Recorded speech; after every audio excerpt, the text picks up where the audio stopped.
Tovan dan Alfi sudah bisa melihat screen saya? Sudah tampil, Bu. Sudah ya, baik. Baik, saya mulai ya. Selamat pagi, Assalamualaikum warahmatullahi wabarakatuh. Mohon maaf terlambat 40 menit ya, dari jadwal yang seharusnya jam 7:30, mundur menjadi jam 8:10. Silakan absen, silakan bisa mulai absen di mall, jangan lupa sampai dengan pukul 9. Untuk pertemuan besok, kita mulai jam 8 saja ya. Siapa PJ-nya? Tiara kalau nggak salah ya.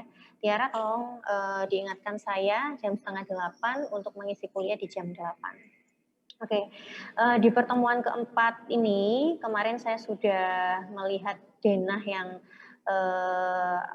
yang sudah kalian buat ya kemarin. Jadi ya ada beberapa mungkin catatan saya yang akan saya bahas besok pagi karena belum semua yang saya lihat. Kemudian di pertemuan pada pagi hari ini saya akan menjelaskan mengenai perencanaan sistem plumbing air bersih. Jadi mulai minggu ini dan sampai dengan minggu ke-6 saya akan membahas mengenai perencanaan sistem plumbing air bersih.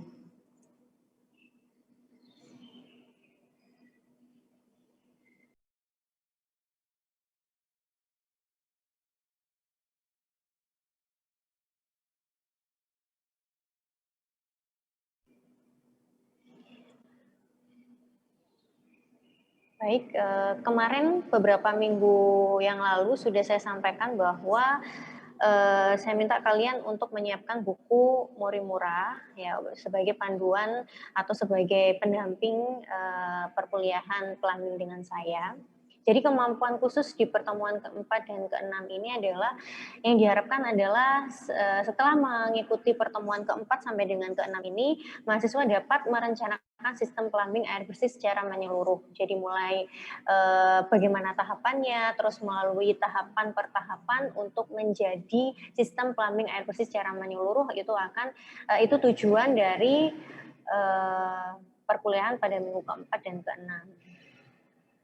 Kemudian ini bagian alir sama seperti kemarin, kita posisinya ada di tingkat yang ketiga ini untuk merencanakan sistem plumbing air bersih. Kemudian prinsip dasarnya sama seperti penyediaan air minum kemarin. Jadi prinsip dasar dari sistem plumbing air bersih ini adalah yang pertama adalah kualitas air. Jadi kita harus memperhatikan standar kualitas air. Walaupun kita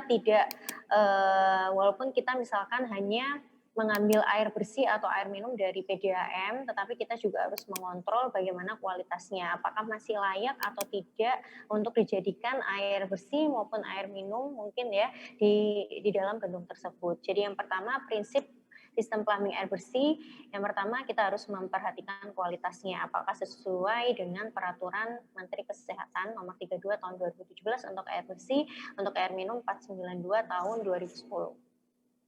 Kemudian yang berikutnya adalah peralatan penyediaan air ya.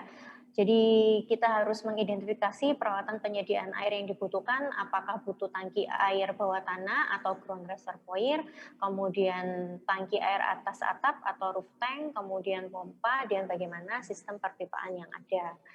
Nah, kemudian peralatan harus bebas pencemaran, karena ini adalah air bersih ya. Air bersih kita gunakan untuk kebutuhan sehari-hari. Ya, kalau air minum jelas itu untuk kita minum. Kalau air bersih itu secara tidak langsung sebenarnya kita juga kalau misalkan sikat gigi ya itu masuk ke mulut. Nah, takutnya itu juga masuk ke dalam tubuh. Jadi airnya harus bebas dari pencemaran. Maka dari itu biasanya air minum itu berada di sistem yang paling atas dibandingkan dengan sistem-sistem yang lain. Kemudian, nah contoh-contoh kasus pencemaran di plumbing, ternyata kasus pencemaran itu juga terjadi di dalam sistem plumbing ya. Ada 4 kasus yang biasanya terjadi di dalam sistem plumbing air bersih, yaitu yang pertama adalah karena korosi atau karat gitu ya. Jadi kemarin kita gunakan, saya sudah menyampaikan bahwa alat saniter seperti kloset, kemudian lavatory dan lain sebagainya, itu sebaiknya menggunakan porselen gitu ya untuk menghindari karat. Nah, yang bisa berkarat lagi itu pipa. Jadi pipa itu kita kenal ada pipa PVC ya dari plastik, kemudian ada gas airan, kemudian ada apa lagi ya? Gas iron, ada GP ya saya lupa. Jadi selain PVC itu bisa menimbulkan korosi. Maka dari itu kita harus mencegah supaya tidak terjadi korosi. Kemudian yang berikutnya adalah terhubung pipa air minum dengan pipa yang lainnya. Nah, memang sistem plumbing itu dibuat per masing-masing sistem ya. Ada sistem air bersih, kemudian sistem air limbah, kemudian ada fire hydrant dan lain sebagainya. Nah, takutnya yang poin kedua ini adalah ketika terjadi kebocoran. Maka dari itu air minum harus berada di atas. Karena kalau misalkan ada kebocoran untuk air limbah, kebocoran pipa air limbah, nah, pipa air limbah ini tidak bisa mengenai sistem plumbing air bersih. Jadi yang paling atas adalah air minum, kemudian yang paling bawah adalah air limbah. Kemudian kasus pencemaran lainnya adalah aliran balik. Jadi air itu yang seharusnya sudah keluar itu kembali lagi ke sistemnya, atau bisa jadi air limbah itu tertarik di sistem perpipaan air bersih. Nah, itu bagaimana ceritanya bisa terjadi seperti itu? Ini nanti ada di pembahasan berikutnya. Kemudian yang terakhir adalah pukulan air. Nah, biasanya pukulan air ini karena adanya tekanan. Contoh sederhana dari pukulan air itu biasanya kalau kita menggunakan air dengan menggunakan keran ya.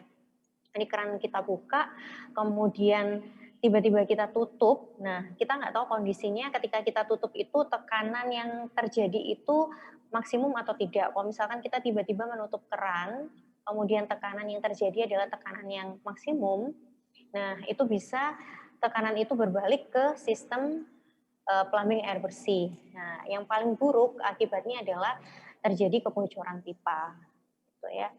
Kemudian, nah ini penjelasan dari kasus-kasus pencemaran yang mungkin bisa terjadi di sistem plumbing. Yang pertama yaitu hubungan pintas atau cross connection, jadi hubungan fisik antara dua sistem pipa yang berbeda. Satu untuk air minum, satu sistem lain di mana air akan mengalir dari satu sistem ke sistem yang lainnya.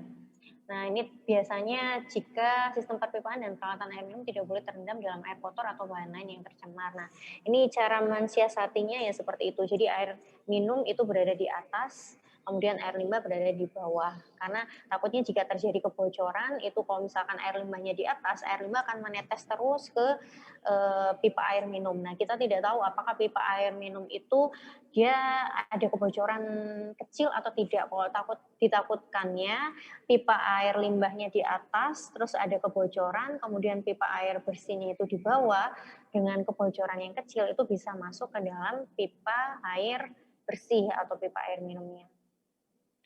Kemudian yang berikutnya adalah backflow. Backflow ini adalah aliran air atau cairan lain, zat atau campuran ke dalam masuk ke dalam sistem perpipaan air minum. Nah, contohnya adalah efek sifon balik. Ya, itu biasanya kita menggunakan bak ya, bak atau ember yang kita gunakan untuk menampung air. Nah, kalau misalkan embernya itu penuh, nah dia sudah mendekati mulutnya si keran, maka itu bisa juga air masuk kembali ke dalam keran. Yang mungkin yang sering kali terjadi untuk efek sifon balik atau backflow ini adalah ketika kita menggunakan selang ya, air kita tampung ke dalam ember, kemudian air dari kerannya itu dimatikan. Nah, air yang di ember yang sudah ditampung itu yang sudah digunakan ya, digunakan untuk mencuci dan lain sebagainya. Nah, jika masih terhubung dengan si selangnya itu maka bisa terjadi aliran balik dari selang itu menuju ke dari air di ember menuju ke selang, selang menuju ke keran, keran menuju ke sistem perpipaan air bersih. Nah, itu sudah terjadi suatu pencemaran. Kemudian yang berikutnya adalah pukulan air. Ya, yang pukulan air yang saya jelaskan tadi ya. terjadi ketika dihentikan atau ditutup katupnya secara mendadak gitu ya, karena air bisa mengalir, apalagi air bersih ya, itu biasanya dia memiliki tekanan yang cukup tinggi, apalagi kalau kita membahas plumbing, tekanan plumbing sistem perpipaan di dalam gedung itu pasti tekanannya sangat tinggi. Kemudian peralatan yang dapat menimbulkan efek sifon balik. Nah, ini contohnya yang saya jelaskan tadi ya. Ini sistem ini misalkan pipa air bersih, kemudian ini ada selangnya, kemudian ini ditampung ya. Nah, ketika ini ditampung kemudian kita gunakan, selangnya masih di sini, ini dia bisa nyedot tuh. Bisa menyedot kembali masuk ke dalam sistem perpipaan. Itu bahayanya ya. Kemudian kalau misalkan tidak pakai selang, nah ini takutnya wastafel, kemudian dia ada kebuntuan di sini, nanti dia penuh, akhirnya airnya bisa kembali lagi menuju ke sistem perpipaan air bersih. Ini contohnya aliran balik atau efek sifon balik. Nah, gimana caranya biar tidak terjadi pencemaran melalui efek sifon balik itu? Biasanya kita berikan celah udara atau kita berikan aksesoris berupa pencegah aliran balik. Celah udara itu biasa yang kita gunakan ya. Kalau misalkan ini biasanya digunakan untuk si wastafel ya. Kalau misalkan ada wastafel atau lavatory, di sini ada kerannya. Nah, diharapkan kerannya itu tidak langsung di atas sini, melainkan harus diberi jarak ya. Kalau tidak salah 15 mm kalau nggak salah ya. Itu di atas sini. Sehingga ketika terjadi aliran yang tidak lancar atau buntu di sini ya, airnya masih tertampung di mukanya lavatory, di muka airnya lavatory ya, di permukaan lavatory, dan tidak terkena si kerannya, gitu.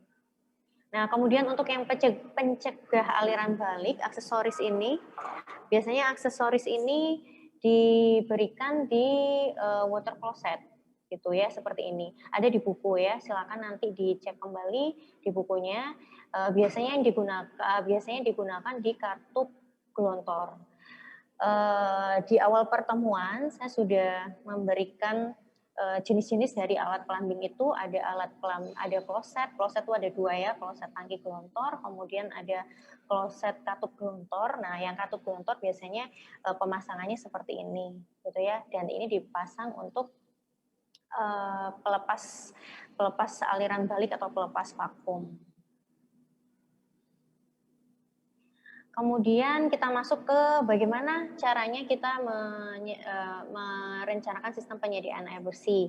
Jadi sebelum kita menghitung apa saja yang kita butuhkan untuk perencanaan air bersih, kita harus menentukan sistem mana yang kita gunakan. Jadi ada 4 jenis sistem penyediaan air bersih di dalam sistem plumbing itu. Yang pertama adalah sistem sambungan langsung, kemudian ada sistem tangki atap, sistem tangki tekan, dan sistem tanpa tangki.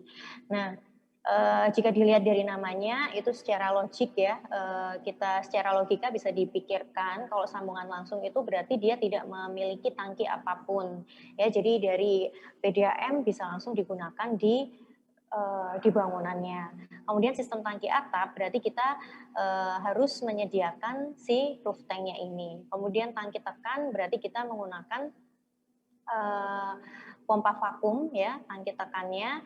Kemudian ada lagi juga sistem tanpa tangki. Jadi dia tidak menggunakan si roof tank atau ground reservoir, jadi airnya bisa langsung dialirkan menuju ke seluruh gedung. Nah, kemudian kita bahas satu persatu untuk yang sistem sambungan langsung ini. Jadi pada sistem ini pipa didistribusikan di dalam gedung, kemudian disambung langsung dengan pipa utama penyediaan air bersih. Biasanya ini yang kita gunakan untuk rumah kita ya. Jadi rumah kita biasanya ini juga bisa menggunakan tangki ya. Biasanya yang digunakan adalah tangki bawah. Jadi gambarannya adalah seperti ini. Jadi ini pipa dari PDAM, kemudian ada kotak meteran biasanya di tempat kalian tuh ada ya.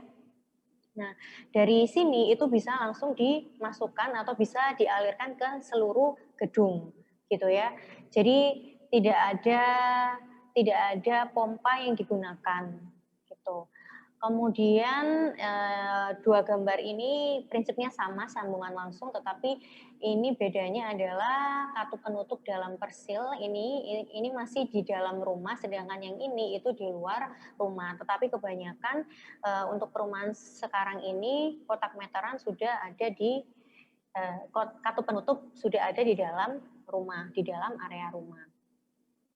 Kemudian sistem tangki atap ini digunakan ketika sambungan langsung tidak dapat diterapkan oleh berbagai alasan. Salah satu alasannya adalah tekanan yang diberikan oleh PDAM ya itu tidak memenuhi.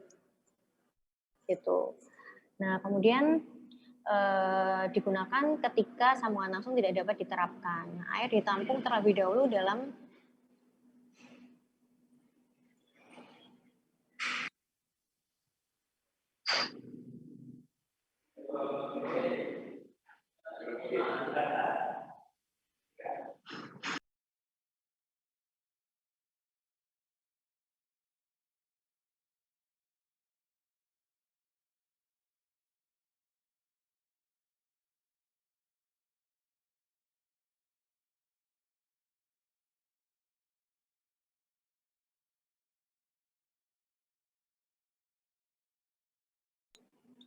Oke, untuk yang tangki atap, jadi kita gunakan roof tank dikarenakan tekanan yang disediakan oleh PDAM itu tidak bisa memenuhi dari kebutuhan tekanan kita.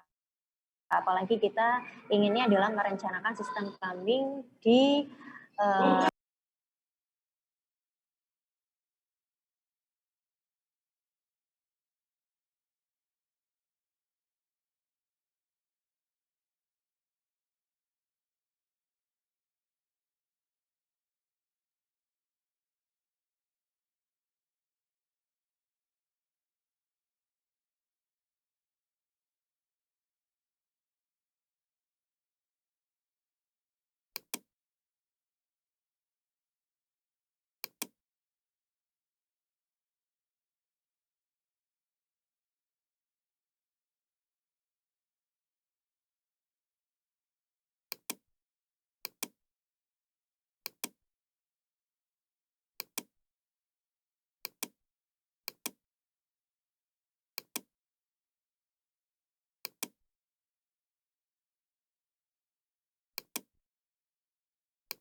Alfi? Iya, Bu. Oh ya, oke. Suara lagi. Oke, mohon maaf terpotong ya, tadi ada tamu. Oke, kita lanjutkan di sistem tangki atap tadi. Kita mempergunakan roof tank untuk perencanaannya. Jadi roof tank ini digunakan untuk menampung air yang ada di atas, gitu ya. Jadi biasanya kita bisa langsung memompakan dari pipa PDAM itu langsung ke roof tank, atau dari roof tank itu dari pipa PDAM bisa ke ground reservoir baru ke roof tank. Nah, kemudian dari roof tank itu pun itu juga nanti ada dua macam ya. Bisa dari roof tank itu menuju ke masing-masing lantai. Kemudian dari roof tank itu bisa dipompakan juga. Bisa menggunakan pompa atau tidak. Nah, air ditampung terlebih dahulu dalam tangki bawah, kemudian dipompakan ke suatu tangki atas yang biasanya dipasang di atas atap. Kemudian apabila tekanan dalam pipa utama besar, tidak perlu menggunakan tangki bawah dan dipompa. Jadi kalau misalkan tekanan dari PDAM itu tinggi, maka bisa langsung dialirkan menuju ke tangki atap. Kemudian hal terpenting dalam desain sistem, letak tangki atap yang berdasarkan alat plumbing yang dipasang. Nah, kita harus memposisikan di mana letaknya roof tank di atas gedung itu. Jadi kalau bisa ini perencanaan. Jadi perencanaan itu kita merencanakan sesuai kriteria, tetapi juga mempertimbangkan biaya yang dibutuhkan. Jadi kalau misalkan tidak tepat peletakannya, nanti semakin banyak pipa yang digunakan, semakin besar biaya yang ditimbulkan. Kemudian alasan penggunaan sistem yang pertama itu tadi ya, yang pertama yaitu tekanannya tidak memadai, misalnya ya tekanan tidak memadai. Kemudian sistem pompa yang bekerja menaikkan air ke tangki atap bekerja secara otomatis biasanya ada pelampungnya ya, dia akan pompanya akan mati jika tangki atas sudah penuh. Kemudian perawatan tangki atap sederhana. Ya, ini alasan penggunaan sistem yang pertama yaitu tadi ya tekanan. Ini contohnya, ini gambarnya tangki atap di buku Morimura itu sudah ada, silakan dibuka kalau di sini kurang jelas ya. Jadi di sini pipa PDAM, kemudian kalau ini kita memiliki ground reservoir ya. Jadi dari PDAM itu karena tekanannya tidak mencukupi, maka airnya akan ditampung di ground reservoir terlebih dahulu. Nah, dari ground reservoir kita pompakan menuju ke roof tank. Bagaimana kalau misalkan kita tidak menggunakan tangki bawah tanah? Bisa ya, jadi dari PDAM bisa langsung ke tangki atas. Tetapi itu jika air PDAM-nya yang keluar lancar dan tekanan dari PDAM tinggi. Tapi kalau misalkan itu tidak memenuhi, berarti kita harus menampungnya terlebih dahulu. Amannya kita harus menampung terlebih dahulu di ground reservoir. Dari ground reservoir kita pompakan ke roof tank, dari roof tank kemudian turun menuju ke masing-masing lantai untuk melayani air bersih untuk masing-masing lantai. Nah, di sini ada 2 opsi. Ini bisa ada 3 opsi ya, maaf. Jadi yang pertama, pompanya ini dari tangki atas itu kita beri pompa. Yang kedua, dari tangki atas itu kita tidak berikan pompa. Nah, yang berikutnya kita naikkan si roof tank ini gedungnya berhenti di sini ya. Ini gedungnya berhenti di sini. Kemudian karena tekanannya kurang ya, jadi kita naikkan roof tanknya itu di setinggi ini. Jadi baru ada roof tank. Ini ada 1, 2, 3, 4, 5. Ada 5 lantai yang dilayani. 2-nya adalah basement. Nah, sistem tangki tekan itu sama ya, sama dengan sistem tangki atap. Tetapi bedanya adalah di sini digunakan tangki tekan. Tangki tekan itu adalah tangki yang berisi air dengan udara. Harapannya tekanan dari udara tersebut itu bisa menaikkan air dari ground reservoir menuju ke masing-masing lantai. Gitu ya. Kemudian untuk yang sistem tanpa tangki, ini tidak menggunakan tangki apapun. Jadi air dipompakan langsung ke sistem distribusi bangunan dan pompa pengisap langsung dari pipa utama. Jadi kalau misalkan yang sederhana tadi sistem sambungan langsung tadi itu tidak menggunakan tangki, tidak menggunakan pompa ya. Itu digunakan ketika air PDAM yang diterima itu pelayanan sangat baik ya. Tekanan memadai, kemudian airnya mengalir terus. Nah, itu kita gunakan sistem sambungan langsung gitu. Kemudian kalau tekanannya tidak memenuhi, berarti kita gunakan sistem tangki atas.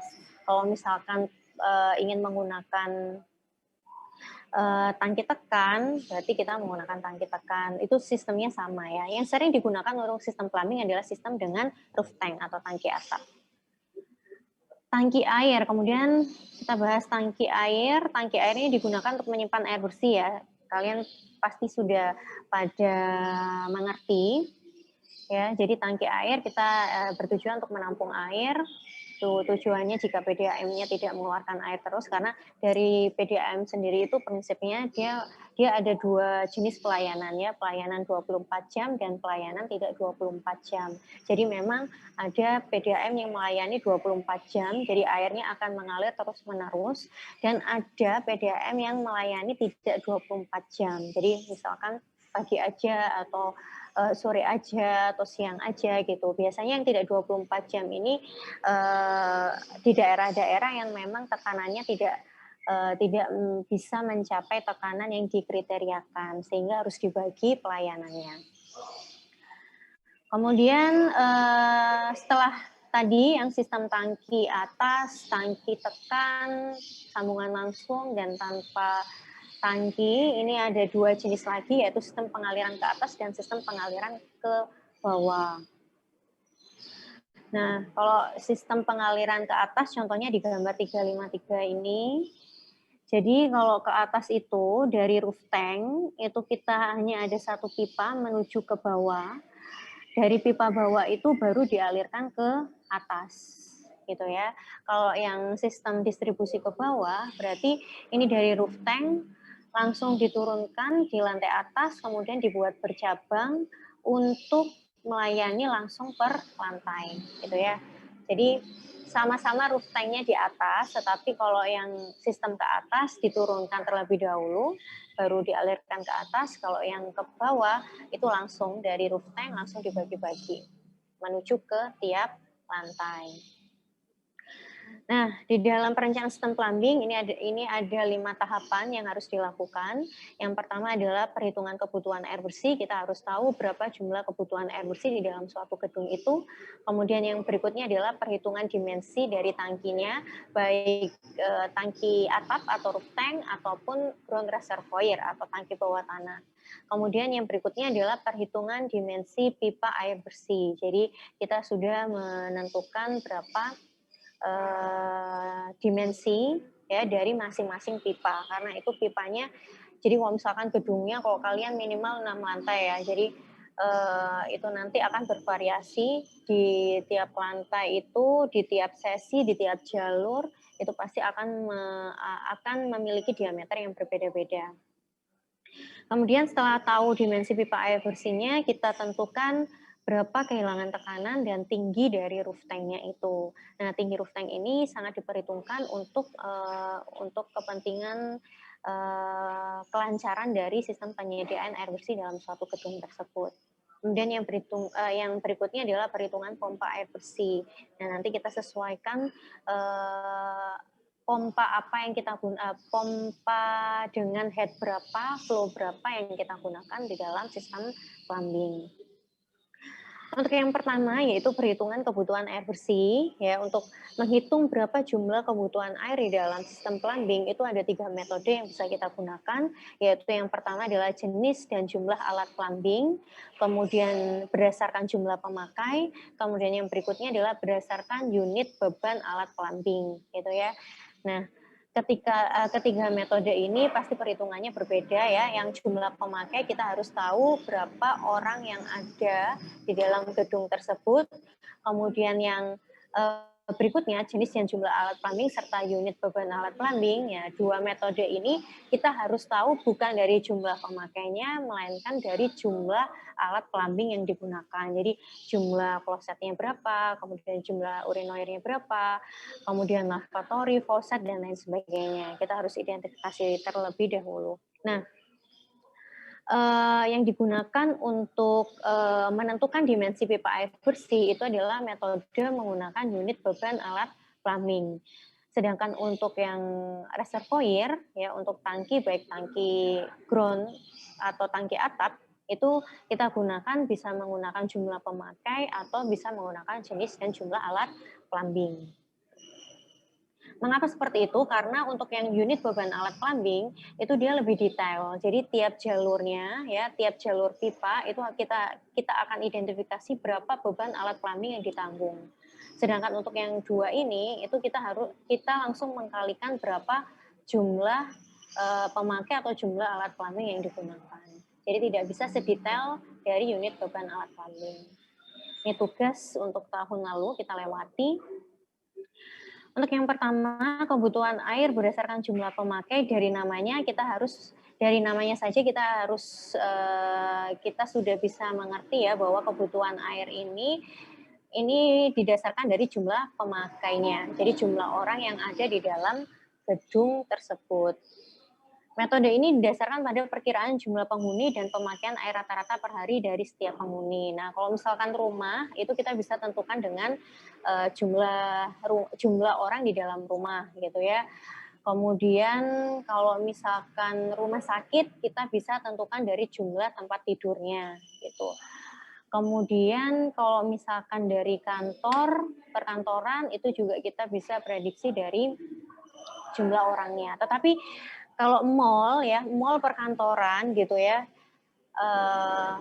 jadi ada orang yang menetap di situ dan ada orang yang setiap harinya keluar dan masuk.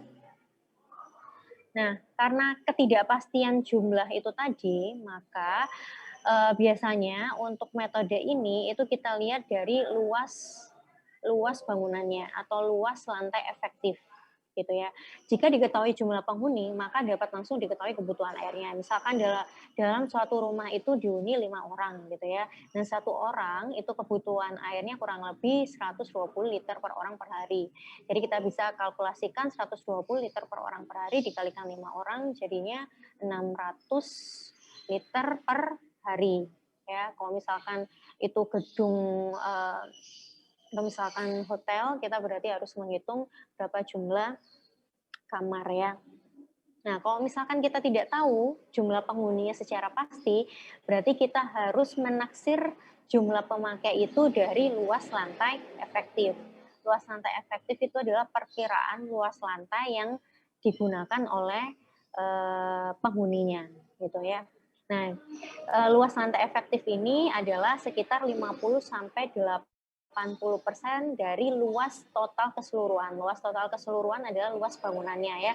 Jadi kalau misalkan 6 lantai, lantai pertama luasannya 100 meter persegi. Berarti kalau 6 lantai itu berarti 100 dikalikan 6, 600 meter persegi. Nah, luas lantai efektifnya adalah misalkan 80% dari 600 meter persegi itu tadi, atau 50% dari 600 meter persegi, berarti 300 meter persegi itu. Gitu ya. Nah, acuannya adalah ada di tabel 3.12 di halaman 48. Silakan yang sudah punya bukunya, silakan dibuka di halaman 48 di tabel 3.12. Nah, kalau nggak salah di sini ada, sebentar saya bukakan ya. Ya ini, tabel 3.12 ya, yang kalian lihat nanti adalah jenis gedung, kemudian pemakaian air rata-rata perharinya, ya liter, ini sangat bervariasi. Kemudian jangka waktu pemakaian air rata-ratanya per hari ya, ada yang 8 sampai 10, kemudian ada yang hanya 5 jam itu untuk sekolah dasar dan lain sebagainya.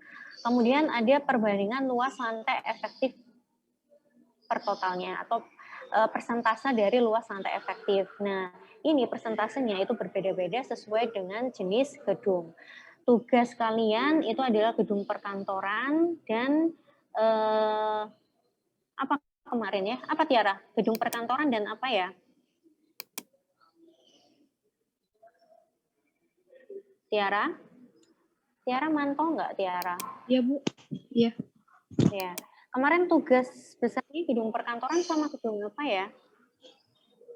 Bentar, Bu.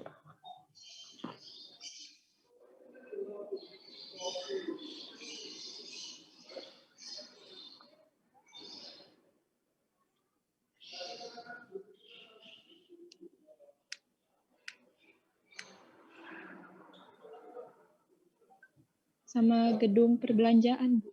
Atau Gedung mall. perbelanjaan, oke. Gedung perkantoran ada di nomor 10 ya. Kemudian untuk yang mall ini sebentar, di sini nggak ada mall ya. Kita gunakan ini aja ya. Toko serba ada atau department store ini ya. Gitu ya, jadi yang menggunakan department store itu berarti menggunakan nomor 11, sedangkan kantor menggunakan nomor 10. Nah, di sini untuk memprediksi jumlah pemakainya berarti luas lantai efektifnya adalah 60-70% dari luas totalnya. Itu untuk kantor. Sedangkan untuk department store 55-60%. Gitu ya. Kemudian di kolom yang berikutnya ada keterangan untuk masing-masing jenis gedungnya. Ya, jadi kalau misalkan ini gedung perkantoran nomor 10, untuk pemakaian air rata-rata sehari itu adalah 100 liter. Ya, kemudian 100 liter per orang ya, ini ya, 100 liter per orang. Kemudian jangka waktu pemakaiannya ini adalah 8 jam. Kemudian luas lantai efektifnya yaitu 60-70%. Gitu. Nah, ini ada contohnya, kalau tidak salah ada di halaman 69, silakan dibuka. Silakan dibuka ya. Notulennya siapa Tiara? Catatan Fatur, saya. Bu. Fatur. Oke, Fatur, siap-siap online ya, dibuka halaman 69. Sudah Fatur? Cek suara Fatur? Ya Bu, masuk Bu. Oke. Sudah dibuka halaman 69 Fatur? Sudah Bu. Oke. Di situ ada contoh perhitungan. Kalau tidak salah contohnya adalah yang seperti pada slide ini, yaitu contoh untuk menghitung kebutuhan air pada suatu gedung dengan luas totalnya adalah 10.000 meter persegi. Ada nggak? Temu nggak? Ada Bu. Oke. Nah, sudah ya. Jadi untuk menghitung itu kita harus mengidentifikasi luas lantai efektifnya di tabel 3.12 tadi ya di halaman 48. Untuk gedung kantor tadi besarannya berapa Fatur? Luas lantai efektif di tabel 3.12 untuk gedung kantor berapa? Persentasenya? Persentasenya 60 sampai 70% Bu. Oke, 60-70%. Itu ya yang pertama. Kemudian yang kedua, kepadatan hunian. Kalau tidak salah itu tertulis juga di halaman 69. Kalau nggak 69 ya 67 ya. Nah, itu kepadatan hunian ini berlaku untuk seluruh jenis gedung, yaitu 5 sampai dengan 10 meter persegi per orang. Gitu ya. 5 sampai 10 meter persegi per orang. Nah, kemudian sebentar. Iya, 5 sampai 10 meter persegi per orang. Kemudian yang berikutnya adalah kebutuhan air per kapita per hari di tabel 3.12 untuk gedung kantor. Berapa Fatur? Ya Bu. Kebutuhan air per kapita per hari sesuai tabel 3.12 untuk gedung kantor berapa? Yang per hari itu 8 jam Bu. Ya. Kebutuhan airnya, bukan... Kebutuhan airnya itu 100 Bu. Oke, 100 satuannya apa? 100 liter Bu. Oke, 100 liter per kapita per hari atau 100 liter per orang per hari gitu ya. Kemudian yang berikutnya adalah jangka waktu pemakaian yang tadi disebutkan Fatur yaitu 8 jam sesuai dengan tabel. Nah, bentar di sini ada nggak ya? Nah, untuk menghitungnya, karena luas bangunannya kita sudah tahu, sama seperti dengan tugas kalian sebelumnya ya, sama seperti tugas kalian sebelumnya yang merencanakan denah, kemudian dimensi dari gedung yang ingin kalian rencanakan itu, jadinya tahu nanti luas bangunan secara totalnya berapa. Nah, luas efektif gedungnya berarti kalau misalkan kita gunakan, di situ yang digunakan berapa persen, Fatur? 60 atau 70 atau 65? 60% Bu. Oke, jadi luas efektif gedungnya adalah 60% dikali 10.000 meter persegi. Berapa Fatur?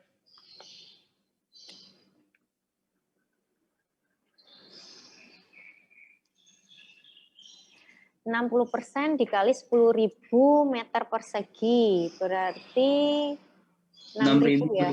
Iya Bu, 6.000. Iya. 6.000 meter persegi itu adalah luas efektif gedungnya. Kemudian jumlah penghuninya itu kita bisa prediksi dari luas efektif gedung dibagi dengan kepadatan hunian. Kepadatan hunian tadi yang sudah saya sebutkan yaitu 5 sampai 10 meter persegi per orang gitu ya. Jadi jumlah penghuninya berapa? Fatur? 6.000 dibagi 5 berarti 1.200 Bu. 1.200. Ya, 6.000 dibagi 5 berarti 1.200 orang gitu ya. Jadi jumlah penghuninya 1.200, benar ya? 1.200 ya? Iya Bu, benar Bu. Oke, 1.200 orang. Kemudian untuk menghitung kebutuhan air atau KID ya, debit hariannya itu bisa dihitung dari jumlah penghuni dikalikan dengan kebutuhan air per hari per kapita. Nah, berarti jumlah penghuni tadi kan 1.200 dikalikan kebutuhan airnya sesuai dengan tabel, yaitu 100 liter per orang per hari. Berarti berapa Fatur? Berarti 1.200 orang kali 100 liter per orang per hari, 120.000 Bu, 120 liter per hari. Ya, 120 liter per hari. Nah, kemudian dari KID itu tadi 120 liter per hari itu, kalau misalkan diubah menjadi meter kubik berarti berapa? 120.000 liter per hari jadi 120 meter kubik per hari, Bu. Oke, 120 meter kubik per hari. Nah, ditambahkan 20%. 20% ini apa? Jadi 20% itu nanti ditakutkan ada terjadi kebocoran. Jadi kalau misalkan ada salah satu pipanya bocor, air yang mengalir itu masih bisa memenuhi kebutuhan dari si gedung tersebut, gitu ya. Jadi biasanya kebocoran itu 20-30% gitu. Nah, kita tambahkan 20% untuk itu tadi ya, faktor kebocoran tadi itu. Jadi 20% dikalikan 120 ditambah dengan 120, berapa? Berapa tadi, Bu? 20% dari 120 berapa? 24 ya? Iya, Bu, 24. Ya, 24. Jadi faktor kebocoran tadi itu 24 meter kubik. Nah, untuk Ki totalnya, Ki total hariannya berarti 120 itu ditambah dengan 24. Jadinya 144 meter kubik per hari. Gitu ya. Atau bisa langsung dihitung. Jadi 1,2 atau 120% dikalikan dengan 120 meter kubik per hari. Gitu ya, hasilnya sama. Paham nggak sampai sini? Fatur? Bisa nangkep ya? Bisa, Bu, bisa, Bu. Oke. Jadi 144 meter kubik per hari. Nah, kemudian kita cari debit per jamnya berapa. Debit per jam itu tidak langsung dibagi 24 jam karena ini adalah sistem plumbing, jadi gedung harus disesuaikan dengan jangka pemakaian gedung yang ada di tabel 3.12. Nah, tadi karena gedungnya perkantoran, jangka pemakaiannya adalah 8 jam. Maka dari itu 144 dibagi dengan 8 jam, yaitu berapa, Fatur? 18 meter kubik per hari, Bu. Per jam. 18 meter kubik per 18 meter jam. kubik per jam. Ya. Jadi itu ya yang dibutuhkan adalah 18 meter kubik per jam. Kemudian yang harus dicari lagi adalah debit jam puncak dan debit menit puncak atau QH-max dan QM menit. Kalau QH-max berarti QH itu tadi 18 meter kubik per jam itu dikalikan dengan faktor jam puncaknya yaitu 1,5 sampai dengan 2. Terserah kalian mau pilih yang 1,5, 1,6, kemudian 1,8 atau 2, itu terserah si perencananya ya. Jadi kalau misalkan gedungnya itu memang ada banyak yang keluar masuk orang, berarti bisa menggunakan faktor yang tertinggi gitu ya. Kalau misalkan memang gedung kantor yang jarang sekali orang itu masuk dan keluar, ya tamunya yang datang itu bisa menggunakan angka yang minimum. Kemudian debit menit puncak sama, tetapi faktornya yang berbeda, faktor menit puncaknya yang digunakan adalah 3 sampai 4. Jadi kalau untuk jam puncaknya tadi 18 meter kubik per jam dikalikan dengan misalkan dikalikan 2. Jadi 36 meter kubik per jam. Sedangkan QM menit itu berarti 18 meter kubik per jam itu dijadikan menit dulu ya, dikonversi menjadi meter kubik per menit dikalikan dengan faktor menit puncak yaitu 3 sampai 4. Bisa 3, bisa 3,5, bisa 3,2 dan lain sebagainya. Jadi untuk penentuan angkanya itu terserah. Oke, latihannya untuk besok aja. Kemudian yang berikutnya adalah kebutuhan air berdasarkan jenis dan jumlah alat plumbing.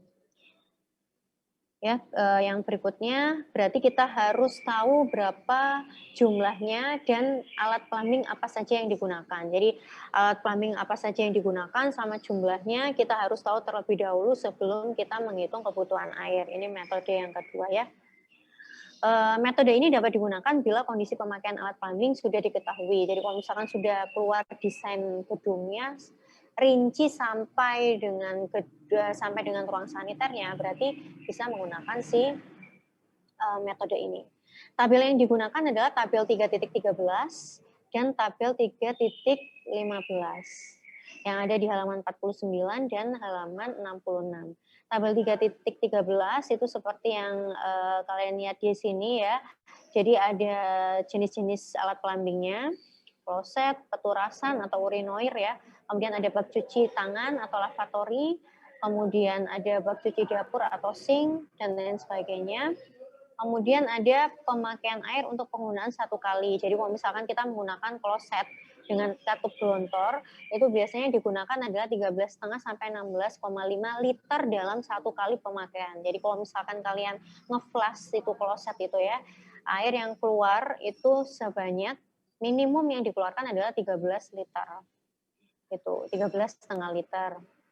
Kemudian untuk penggunaan per jamnya, jadi ini asumsinya ya, jadi 1 jam itu si kloset misalkan ini, itu bisa digunakan 6 sampai 12 kali dalam 1 jam. Kemudian laju aliran yang dibutuhkan adalah 110 sampai 180 liter per menit.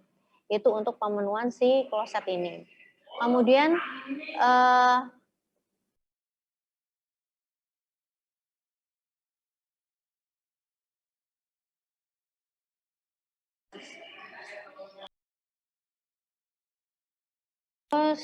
kemudian waktu pengisiannya itu 8,2 sampai 10 detik, jadi pengisian air ya.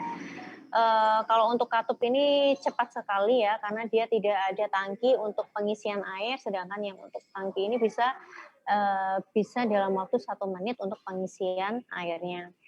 Kemudian pipa untuk menyambungkan dari alat plumbing itu menuju ke pipa utamanya itu harus 24 mm. Jadi pipa sambungannya itu minimumnya adalah 24 atau 24 mm. Ya, kemudian ini juga sama pipa cabang air bersih. Ini kalau misalkan ini sederhana ya, sistem plumbing sederhana, tidak ada sistem plumbing yang lain, tapi kalau misalkan gedung yang kalian rencanakan itu berarti yang digunakan ada yang paling kanan ini ya, karena itu merupakan pipa cabang dari pipa utama itu. Nah ini ada 2 pipa yang digunakan, pipa baja atau pipa tembaga. Yang sering digunakan adalah pipa si baja itu. Kemudian tabel yang berikutnya adalah tabel 3.15. Ini adalah persentase pemakaian yang berdasarkan dari jumlah alat plumbingnya.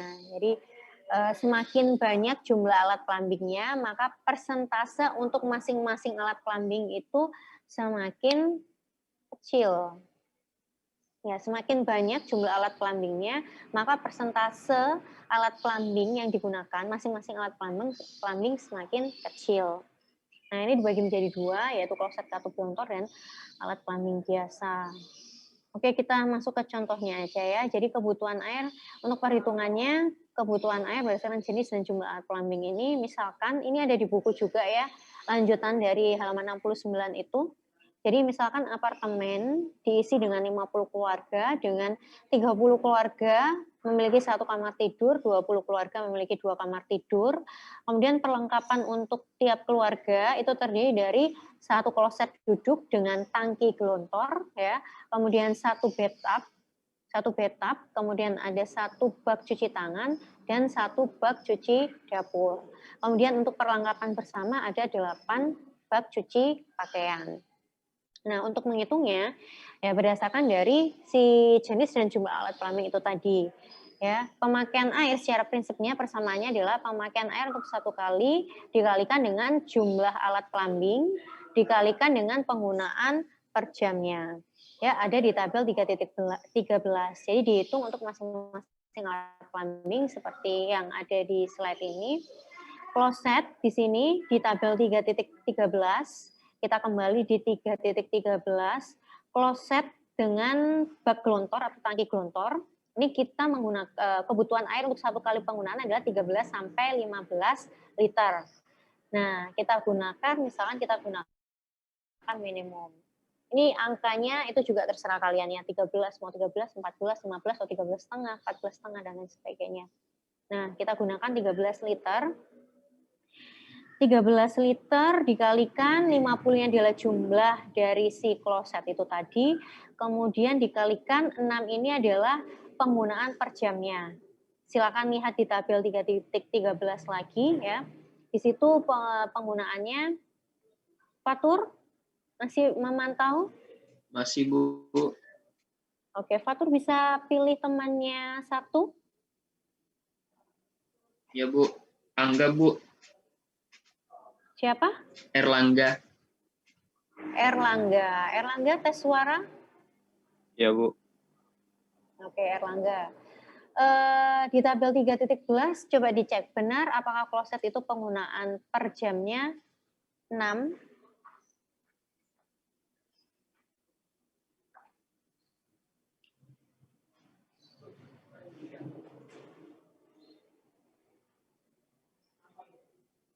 Berapa harusnya Erlangga?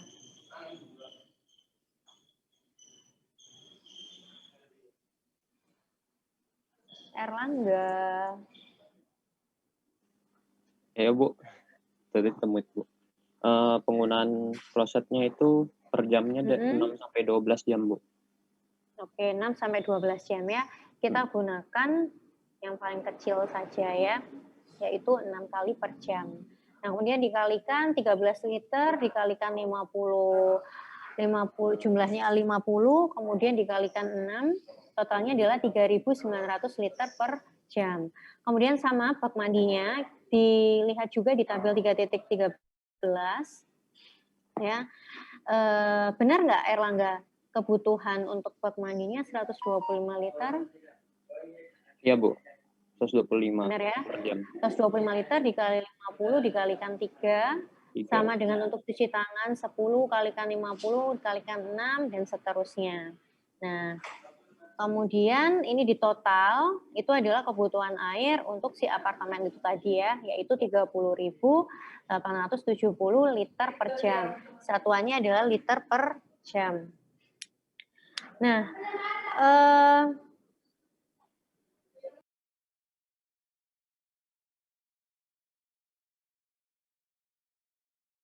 oke, kemudian untuk tabel 3.15 yang faktor pemakaian itu, jadi kebutuhan air tidak berhenti sampai di sini, melainkan harus dikalikan dengan faktor pemakaiannya. Nah, faktor pemakaiannya itu ada di tabel 3.15.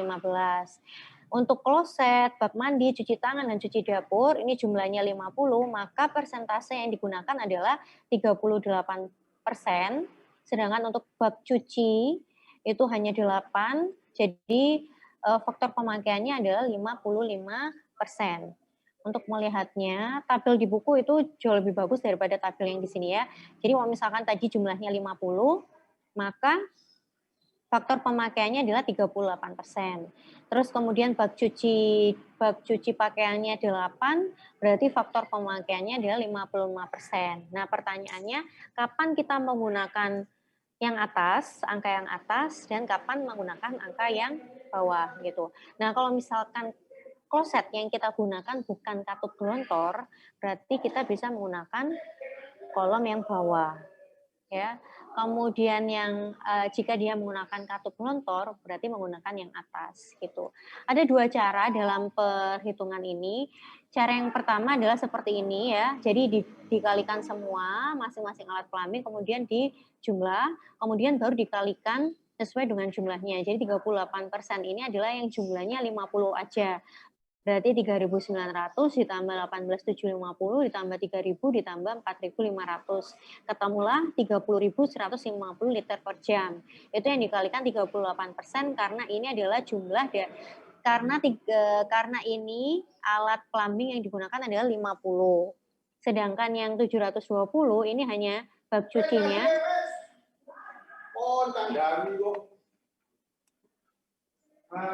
Kemudian 720 dikalikan 55%, totalnya ada 396,5%.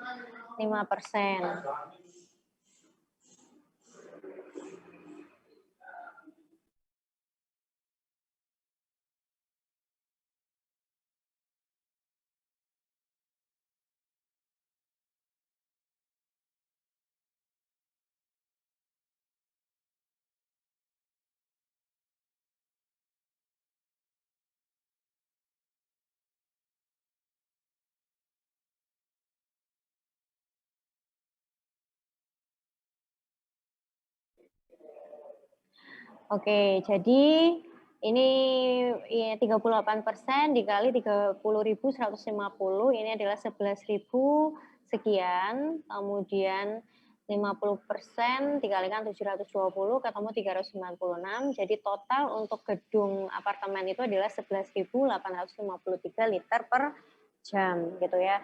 Itu cara yang pertama. Cara yang kedua itu bisa langsung dikalikan dengan ini. Ya, kalau misalkan tadi jumlahnya 50, berarti langsung 38% dikalikan 13 kali 50 kali 6. Kalau kemudian bak mandi 38% kali 125 kali 50%. Jadi faktor pemakaiannya sudah dikalikan dengan sudah dikalikan di dalam perhitungan masing-masing alat plumbing.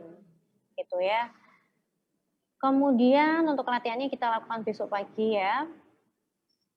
Kemudian metode yang terakhir yaitu kebutuhan air berdasarkan jenis dan jumlah alat plumbing. Oh, ini sama ya. Berdasarkan UAP sekarang.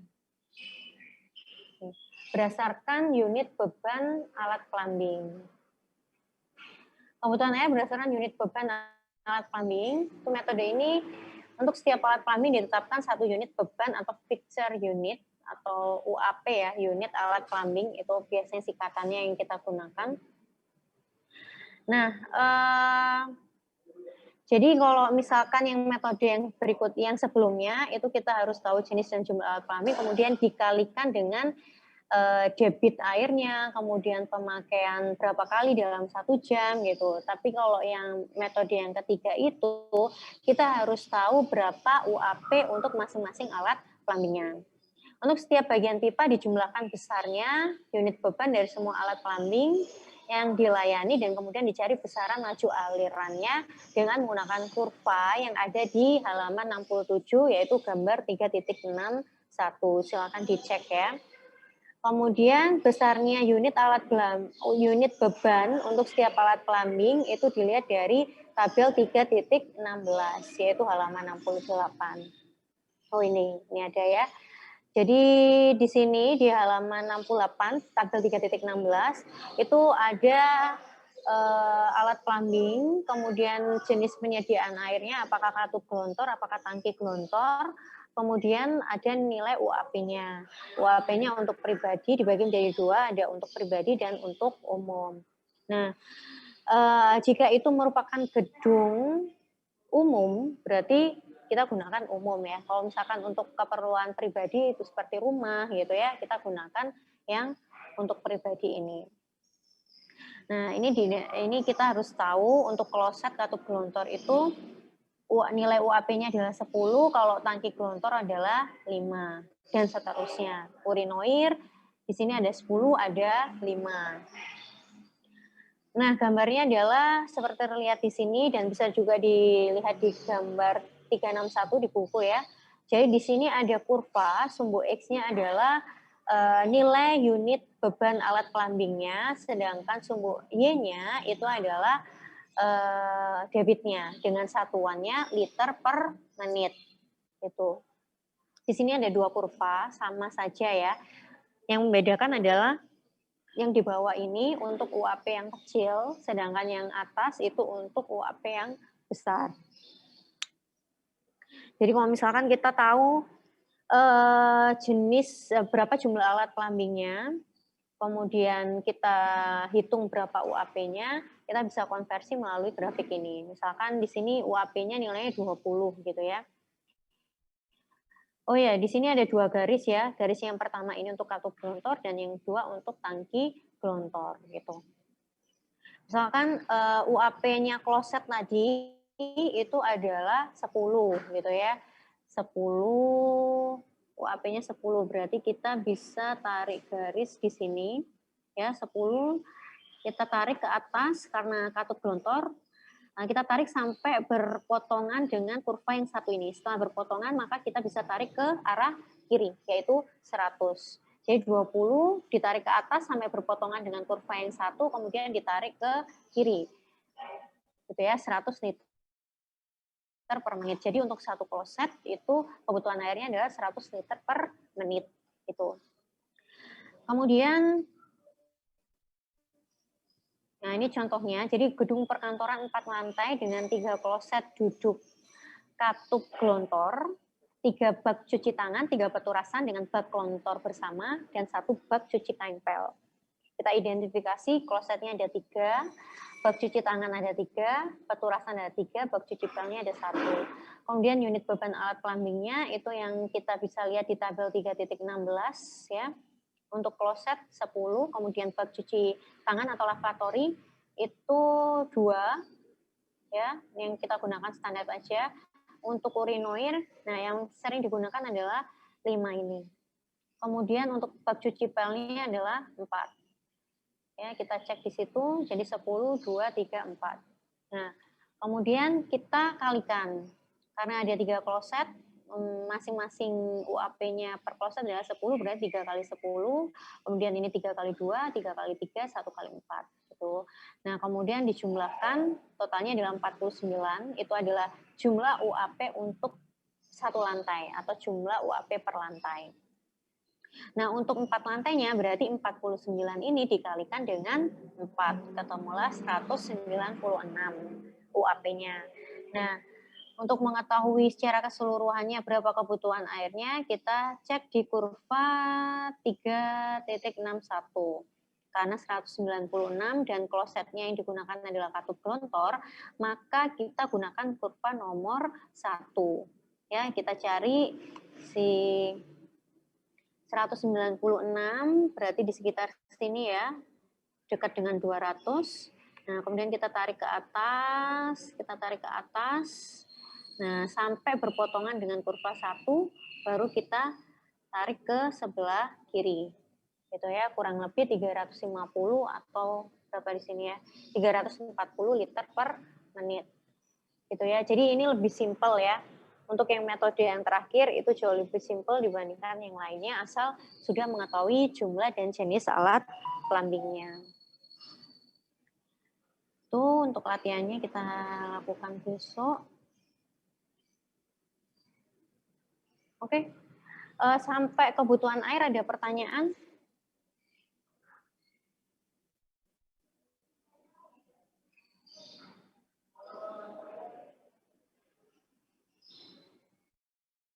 Ada pertanyaan? Tiara ada pertanyaan, Tiara?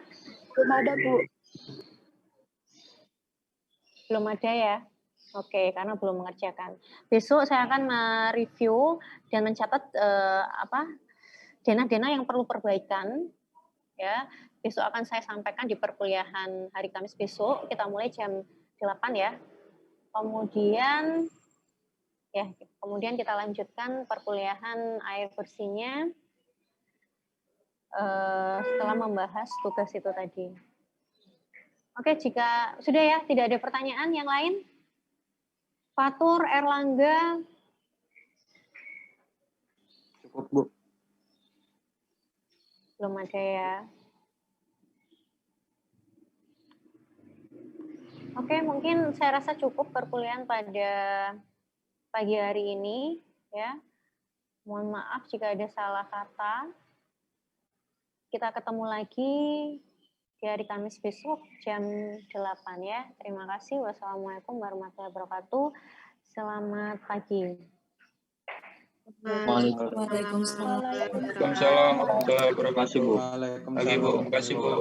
Makasih, Bu. Ya, saya izin live ya.